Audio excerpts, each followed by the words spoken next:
एक बहुत ही commonly asked question है कि जी लीड्स एंड प्रॉस्पेक्ट्स में क्या फ़र्क होता है, और मैंने देखा है कि इसमें काफ़ी कन्फ्यूजन पाई जाती है सेल्स के लोगों में, और वो इंटरचेंजेबली इन टर्म्स को यूज़ कर रहे होते हैं। तो थोड़ा कोशिश मैं करती हूँ कि आपको इसका डिफरेंस जो है वो बता सकूँ। सो पहले बात करते हैं लीड्स की। सो लीड बेसिकली एक नाम और नंबर से ज़्यादा कुछ नहीं है। ये नाम और नंबर आपका कोई कस्टमर भी दे सकता है, कोई कोलीग दे सकता है, या किसी ने आपकी वेबसाइट विज़िट की है और वहाँ पे उन्होंने कोई फॉर्म फिल किया है और आपके पास एक नाम और नंबर आ गया है। मार्केटिंग क्वालिफाइड लीड्स की टर्मिनोलॉजी भी सुनी होगी आपने, जिसके अंदर बेसिकली ये वो लीड्स हैं या वो कॉन्टैक्ट्स हैं जो बायर का क्राइटेरिया फुलफ़िल करते हैं, यानी वो एक दिलचस्पी शो कर रहे हैं, इंटरेस्ट शो कर रहे हैं इन योर प्रोडक्ट और service. They are behaving like a buyer. इसके साथ ही एक और टर्मिनोलॉजी यूज़ होती है सेल्स क्वालिफाइड लीड्स। अच्छा, यहाँ पे क्या होता है?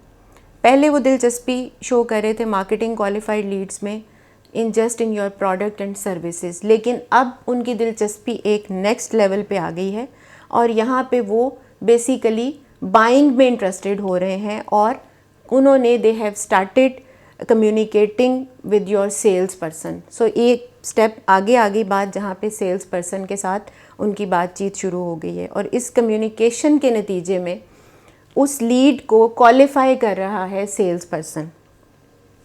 सेल्स क्वालिफाइड लीड्स अगर 4 पैरामीटर्स को फुलफ़िल कर दे, जिसमें सबसे पहला है कि वहाँ नीड एग्जिस्ट करती हो, यानी उस शख्स को या उस लीड जिसने आपसे कांटेक्ट किया है उसको आपके प्रोडक्ट या सर्विस की ज़रूरत हो, उसके पास बजट हो, उसके पास अथॉरिटी हो, और उसके पास एक डिफ़ाइंड टाइमलाइन हो कि इस टाइम के अंदर वो आपके साथ ये ट्रांजैक्शन करेगा।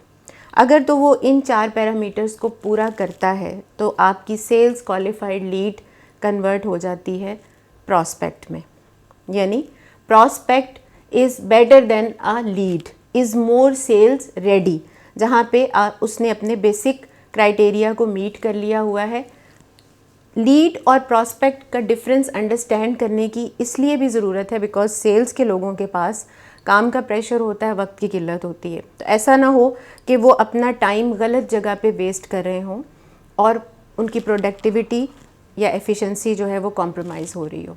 लीड्स एंड प्रॉस्पेक्ट का डिफरेंस कंपनी के अंदर भी इसकी डेफिनेशन की बहुत क्लैरिटी होनी चाहिए। क्या होता है कि जब सेल्स का प्रेशर आता है तो सेल्स के लोग मार्केटिंग को प्रेशराइज़ करते हैं कि हमें लीड्स जनरेट करके दें। हो सकता है मार्केटिंग अपना काम बहुत अच्छे से कर रहा हो और वो hundreds and thousands of leads generate कर रहे हों, लेकिन वो सेल्स के लोगों के काम ना आ रही हों। उसकी 2 वजूहात हो सकती हैं। सबसे पहले कि may be marketing qualified lead जो है वो अभी इस बहुत स्टार्ट में है, बायर जर्नी के बहुत ही इनिशियल पॉइंट पे है, और वो अभी सेल्स क्वालिफाइड लीड में कन्वर्ट नहीं हुआ और उसको सेल्स कॉन्वर्सेशन उसके साथ स्टार्ट हो गई हैं, जिसके नतीजे में चूँकि वो सेल्स रेडी नहीं था, उसने आप के साथ डिसकंटिन्यू कर दिया, कॉल्स अटेंड करनी बंद कर दी, आपकी ईमेल्स का जवाब नहीं दे रहा, और आपको ये लगा कि बेसिकली वो एक डिसक्वालिफाइड लीड थी। एक्चुअली वो डिसक्वालिफाइड नहीं थी, it was not a right time. अभी उसका इंटरेस्ट लेवल वो जनरेट नहीं हुआ था कि वो सेल्स कॉन्वर्सेशंस के लिए रेडी हो पाता।